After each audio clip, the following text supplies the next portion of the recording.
Welcome to the fifth of 13 SPSS video tutorials accompanying the first edition of the text, Introduction to Statistics for Social Sciences.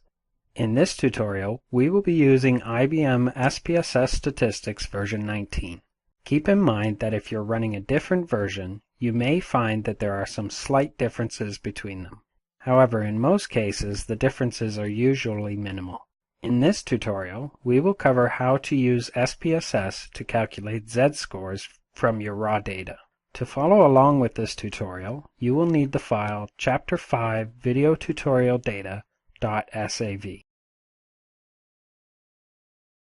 This dataset consists of two ratio-level variables, age and income. Suppose you want to conduct some analysis with the income variable, but rather than using the raw income values, you want to use standardized income values. To do this, we need to create a new variable with the z-score for each respondent's income. Calculating a z-score by hand for each respondent's stated income would take you a fair amount of time and effort. So we're going to explore two different ways you can use SPSS to do this for you. The first way, which is very quick and simple, is to use an option in the descriptives window. To do this, we select Analyze, Descriptive Statistics, and then Descriptives. Once the Descriptives window is open, we select the variable we wish to obtain z-scores for. Then we place a check mark beside the option labeled Save Standardized Values as Variables. By selecting this option, SPSS will create a new variable for each variable we selected, and then we'll populate that variable with the z-scores for each respondent. We then press OK, and just like that, we have a new variable called z-income with the z-scores of income for each respondent. Another way to get z-scores is to compute the variable by specifying the formula yourself. Now, given how easy the first method is, you probably won't want to do this for z-scores.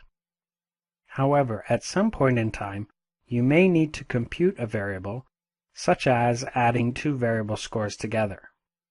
So learning how to calculate z-scores by using the compute function is useful for future reference.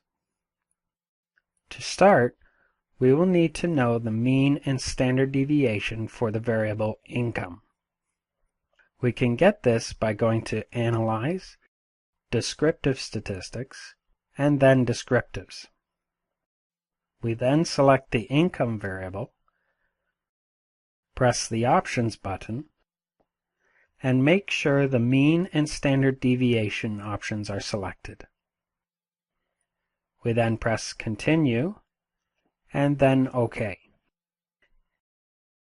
In our output window, we can see that the mean income is 40,044.60, and the standard deviation is 16,294.975.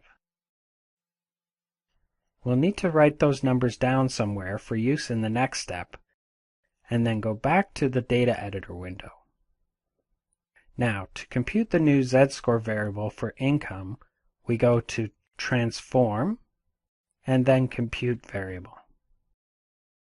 The Compute Variable window provides us with the options we need to create the new variable. First, we create a name for the new variable in the Target Variable field. Next, we write the formula for calculating the z-scores in the Numeric Expression field. Now, you'll recall that the formula for calculating a z-score is the raw score minus the mean divided by the standard deviation. So first, we select the income variable, enter the minus sign, and then enter the value for the mean.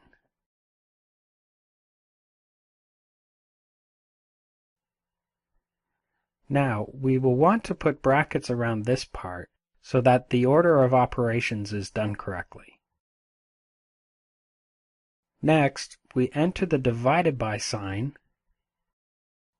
and then enter the value for the standard deviation.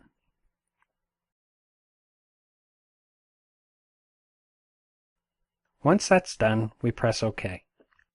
We can now see that our new variable, which is the z-scores for income, has been created.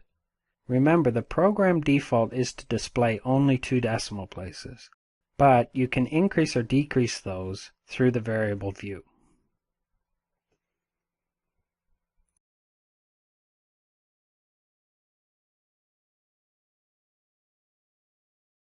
This brings us to the end of the SPSS video tutorial for Chapter 5. We hope that you have found this tutorial to be useful. In the next tutorial, we will show you how to split files and select specific cases.